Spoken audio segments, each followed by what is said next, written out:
नमस्कार दोस्तों, एक नई लर्निंग के साथ हाजिर हूँ। आज की लर्निंग में एक ऐसी कंपनी की चर्चा करेंगे जो पूरे के पूरे साल में कभी चलती नहीं थी, स्टॉक मार्केट की भाषा में कहें तो। और 2-4 दिन के अंदर आप हमारे आपके पास मल्टी बैगर साबित हो जाए। कंपनी का नाम है विजन सिनेमा लिमिटेड।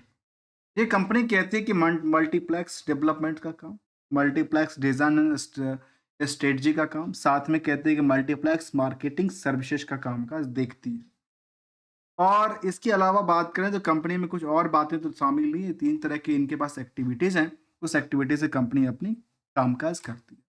इसकी नेटवर्क की बात करें तो इसमें वेबसाइट्स भी उस लेवल पे रनिंग में नहीं है जिस हिसाब से होना चाहिए था। शायद अभी डेवलपिंग वाले वेबसाइट से लगती है कि न्यू न्यू वेबसाइट शायद उन्होंने क्रिएट ही किया होगा। तुम ज़्यादा इनकी आईटी वास के पास नहीं जाऊंगा, उतना डीपली में नहीं लूंगा क्योंकि मुझे खुद ही नहीं आता। चलिए हम जानने वाले हैं इस मार्केट में, इस चार्ट को, जहाँ पे हमने देखा कि मार्केट में पिछले कुछ दिनों से एक ही रेंज में इसमें एक लंबी सी कतार आई थी, डिमांड आई थी और डिमांड इसमें घटती गई। आखिर क्या हुआ? क्या कुछ बड़े प्लेयर यहाँ पे अपनी पोजीशन को सेटअप करने में लगे थे, या कोई बड़ी प्लेयर, बड़ी मछली दूसरे को निगलने में लगी थी, या सेम आंकड़ा आप देखेंगे तो एक बार और हुआ था। छोटी सी टम्ब उन्होंने क्रिएट किया था, डिमांड की बात करूं तो। और अभी मार्केट में देखा गया एक साल के दौरान 2 बार इस तरह के रिएक्शन देखने को लगा, जिस हिसाब से बड़ी लंबी कतार लगी है खरीदने को लेकर के। आखिर मार्केट में ऐसा हुआ क्या जो इसको खरीदने की रोष लग गई? और रोष के पीछे की बात करें तो इनका जो कंपनी है वो अर्निंग पर शेयर 7 पैसे से ज्यादा नुकसान बुक। तो क्या कुछ बड़ी हलचल हुआ था? और हलचल के पीछे क्या रही थी वजह, उसको भी जानने की कोशिश करेंगे। और अभी तक का जो डेटाबेस सामने आया उसको जरा हम आपके सामने दर्ज करें। और वो कंपनी 2000 ईस्वी में बनी थी, विजन सिनेमा लिमिटेड, और the business of the movie exhibition and distribution का कामकाज को लेकर के। और मूवीज जहां तक हम लोग सुनते हैं कि मूवीज में तो 200,000 करोड़ कमाती है, वहां पे कंपनी खुद 7 पैसे ज्यादा नुकसान बुक कर। मार्केट कैप केवल 14 करोड़ है, क्योंकि इसका जो नंबर ऑफ शेयर है वो 7 करोड़ 8 लाख दर्ज कर, ₹2 के वैल्यू के बेसिस पे 14 करोड़ का। जहां पे हमने अभी रिसेंटली स्टडी के दौरान देखा कि हम रिसर्च के दौरान की बात करें तो काफी सारे लोगों ने कहा कि बड़ी हाथ कंट्रोल किसके पास है? प्रमोटर के पास। बट यहाँ तो हमारे सामने 39% दर्ज करती है। रिस्क तो आम आदमी के पास ही है। और आम आदमी में कौन सी पार्टी है? क्या कुछ बड़े प्लेयर हैं या कुछ छोटे प्लेयर हैं जो पैनिक नहीं होकर भी हो जाते हैं? जहां पे बुक वैल्यू कहता है ₹1.18, और यहाँ पे इंट्रेंसिक वैल्यू बिल्कुल सरेंट है। और इंडस्ट्रियल के पी के अकॉर्डिंग यहाँ जो क्राउड है ना खरीदने को लेकर के, इतनी खचाखच की भरी है क्योंकि अंडर ग्राउंड की दुकानें बन चुकी। जहां जहाँ पे हायर टू हायर प्राइस 255 तक गया था, इसी साल की बात है। और यहाँ से मूव करने की फिराक में, जहां आरओई आरओसी की आंकड़ा नेगेटिव इंपैक्ट डालती है, डेट्स फ्री कंपनी है और करंट रेशियो की नंबर 1.03 दर्ज कर। इसके बेसिस पे इसको क्या तब भी 7 पैसा हिट किया गया था। जहां तक कंपनी का सवाल है, हम कुछ नंबर को जरा एक कंक्लूजन के तौर पे लेके आए हैं, जो कंपनी में आखिर कौन सा रिस्क फैक्टर है, कितने दिन के रिस्क फैक्टर की बात कहती है, जो मूवीज सिनेमा और डिस्ट्रीब्यूशन का कामकाज करती है। यहाँ पे एक नज़र इनकी डालिए किसको लेकर? प्रेडिकल कॉल। एक कंपनी का जो शेयर है वो ट्रेडिंग कहाँ होता है? प्रेडिकल कॉल ऑप्शन के तहत। ईएसएन स्टेज 1 में इसको फिलहाल रखा गया है। और इसमें ये कह सकते हैं कि एडवर्टाइजिंग एंड मीडिया एजेंसी के तौर पे एज पर द बीएससी में लिस्टिंग मिला था इसको। और कुछ और पहलू की तरफ हम ध्यान देने वाले हैं, लेकिन उससे पहले कुछ बातें आपको बताएं। तो वो बातें कहती है, अभी की बात है, जो मैंने रिसर्च करने के दौरान की बात करूं तो मैंने इस कंपनी को लेकर के डेटा सामने निकल के आई, आज की बात करूं, वो ये कहता है, जो इसको लेकर के मैं कुछ दूसरे टैब से आपको इंफॉर्मेशन बता रहा हूं कैप्चर करके। वो ये कह रहा है कि यहाँ पे इसी कंपनी के अंदर कई बार लंबी चौड़ी भी 6 तारीख की बल्क डील शामिल है, जहाँ पे कुछ प्लेयर 10 लाख, कुछ प्लेयर 8 लाख, 8 लाख बेचते हैं, कुछ प्लेयर खरीदते हैं। इसमें यही सेंटिमेंट दर्ज करती है इसको लेकर के, जो इसमें जो चार्ट ग्राफ हमने देखा तो यहाँ पे मार्केट में जो रैली बनी थी, ये बड़ी मछलियां जो थी ना, बड़ी बड़ी मछलियां, वेल जिसको वेल कहते हैं, वो यहाँ पे निगलने के लिए आके खड़ी हुई। यहाँ पे निवेशकों का इंटरेस्ट कितना था? केवल 16,000। और यहाँ पे भीड़ इतनी ज्यादा आई, जो स्टॉक की प्राइस में पिछले कुछ दिनों के दौरान की बात करें, केवल और केवल 5-7 ट्रेडिंग सेशन की बात करें, तो इसके स्टॉक में 58% से ज्यादा की मूव हुई है। आखिर किसने बेचा है, किसने खरीदा है, किसको मौका मिला है, मैं ये बात तो आपको सामने नहीं कह सकता, क्योंकि मुझे खुद नहीं पता। क्यों नहीं पता? एक बात पता है, और वो पता है जो मार्केट में एक वर्ड यूज हम करते हैं अक्सर, ऑपरेटर्स। बेसिकली ऑपरेटर वगैरह क्या है? ऑपरेटर क्या है? वो चीज जो एक बड़ी रैली लेके आते हैं और कुछ बड़ी स्पॉन्सर्ड कराते हैं, और मार्केट को लगता है कि अच्छा ये तो बड़ी रैली क्रिएट करने वाली है, और यहाँ से मार्केट कुछ बड़ी रैली करेगी। चलिए उन पहलू की तरफ सोचने के लिए पहले इनके फाइनेंशियल पोजीशन को जरा एक नजर डालते हैं, फिर हम एक कंक्लूजिव मोड में आएंगे। क्या यहाँ पे क्या आपको डेटा हम दिखाएंगे, क्या कौन से बड़े प्लेयर थे जिन्होंने यहाँ पे अपनी गेम स्टार्ट किया। और थोड़े दिन के बाद है गेम ऑफर भी हो जाएगा। यहाँ पे कंपनी के पास यदि हम बात करें, तो कंपनी के टर्नओवर क्वार्टरली बेसिस में 1,62,00,000 रही, जिसमें 11 लाख की कंपनी प्रॉफिट भी कमाती है। और जो ऑपरेटिंग प्रॉफिट मार्जिन था, जो लगातार गिरती आ रही थी, वहां पे उन्होंने थोड़ी सी पॉजिटिव इम्पैक्ट डाल दिया, जो कि अच्छी बात थी। अब इसी बातों को लेकर के जब ईयरली डेटा की तरफ समझा, तो ये 2 करोड़ से ज्यादा की टर्नओवर की बात कहती है, और तब भी ओवरऑल 52 लाख की लॉस, क्योंकि ऑपरेटिंग प्रॉफिट एवरेज के बेसिस पे 50% से ज्यादा नुकसान बुक करती है।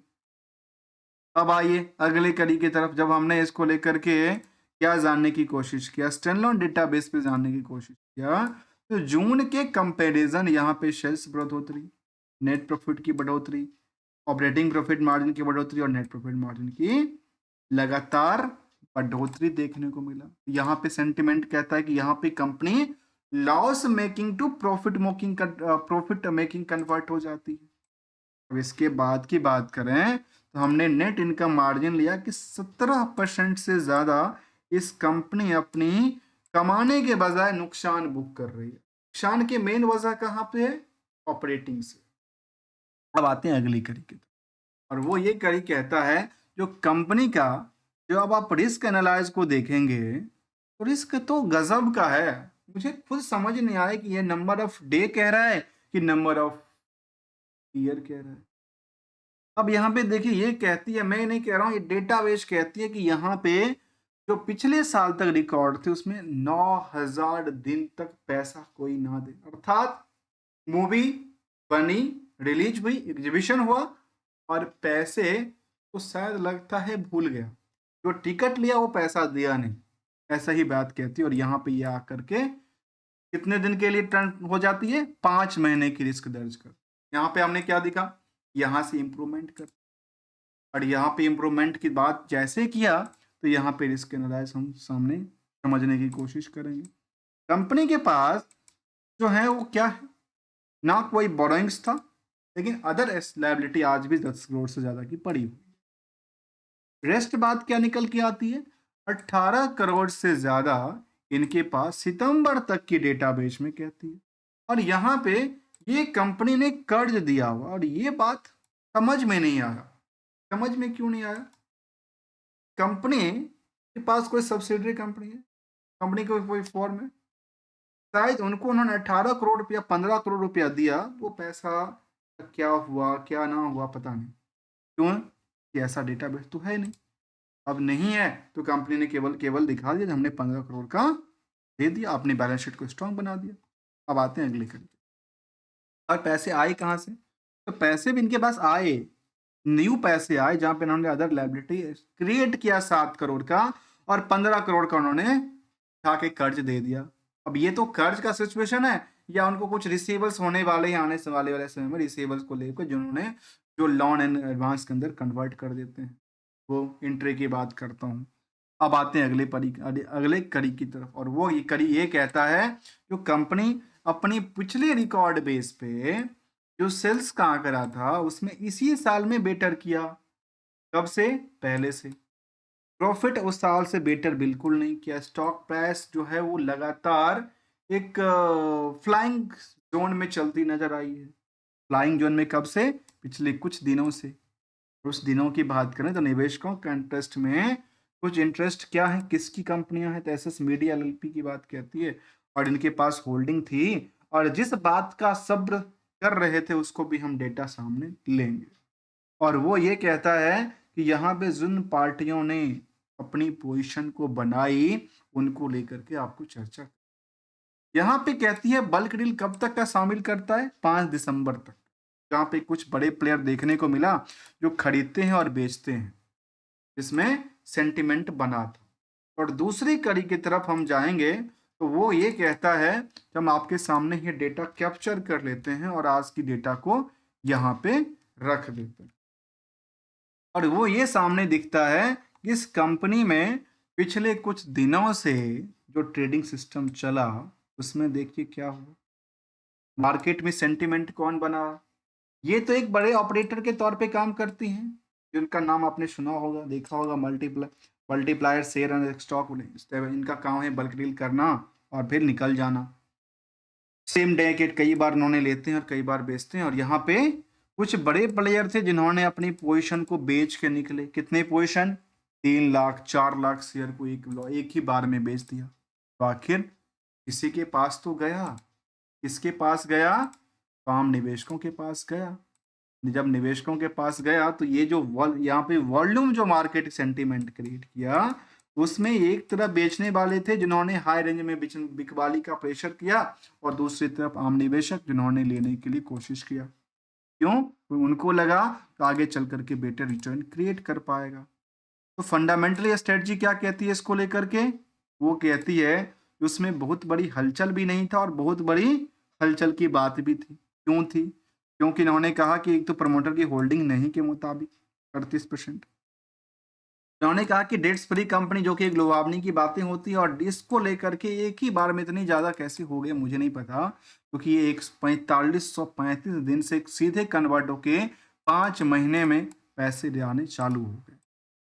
और इसको देख करके हमने रिस्क एनालाइज देखा, तो इसके पीयर्स के अकॉर्डिंग यहाँ पे इतनी ज्यादा खचाखच भीड़ है अर्निंग पर शेयर से, तो सोचने वाले। अब आते हैं कुछ लेटेस्ट अपडेट की। क्या कंपनी ने कुछ ऐसी फाइल किया है जहां पे कुछ बड़ी रैली होने वाली है? हाँ, तो ऐसा कोई डेटा यहाँ पे सामने नहीं दिखता। यहाँ पे रिजल्ट का बस दिखता है, 14 नवंबर को रिजल्ट आया था। और स्टॉक चलना कब चालू हुआ था? स्टॉक चालू हुआ है कब से? 20 नवंबर के बाद। ये मार्केट रैली कब चलती है? 29 नवंबर, अभी 2-3 दिन की बात है। रिजल्ट तक तो कोई ऐसा इम्प्लीमेंटेशन नहीं था, लेकिन बाद में एक ही बार पता नहीं क्या हो गया, क्या स्पॉन्सर्ड कर दिया। अब किसकी चैलेंज है, कौन के किसके पैसे हैं, इसको जानना जरूरी है, और इसको लेकर के हमेशा सतर्क भी रहना जरूरी है। ओवरऑल हमने देखा कि मार्केट बड़ी रैली पे चलती है, 10-10% की सर्किट पे चलती है, लेकिन आखिर कोई तो बड़े प्लेयर हमने जिसका चर्चा किया, ये तो बेचने के लिए उतावल थे, तभी तो मार्केट में इनकी रैली बनी। और ये इनकी एक बात आपको सामने दिखाता हूं, और वो बातें ये सामने दिखती है। इन्होंने रिसेंटली की बात करूं, जिनका नाम था मल्टीप्राइस, ये इन्होंने कितने, देखते देखते 2-3 दिन के अंदर की बात में 3 तारीख को उन्होंने लिया 51 पैसे पे। फिर इन्होंने दोबारा बुक किया 4 तारीख को 66 पैसे पे। फिर उन्होंने बिकवाली किया 82 पैसे पे, दोबारा लिया, और टोटल के टोटल को 81 पैसे पे आकर के बेच दिया। अब आप इन दोनों का एवरेज निकाल के देख लीजिए, कितना एवरेज इनको पास मिल गया ओवरऑल। और इसके अलावा कुछ और प्लेयर थे जो कि पहले से बैठे हुए थे, और वो आजकल बेचते नजर आए हैं। दोस्तों, किसी भी टाइप की हमारी साइड से कोई भी रिकमेंडेशन या एडवाइजरी की बात बिल्कुल ही शामिल नहीं है। गोल्डन रूल ये कहता है, जब तक आपको ट्रेंडिंग में पैसा बनता है बनने दीजिए, और जब आपको लगता है नहीं तो आपको एसएल के साथ निकलना आवश्यक हो जाता है, विदाउट किसी ट्रेडिंग और एडवाइजरी नोट्स को लेकर के। Thank you for the joining us.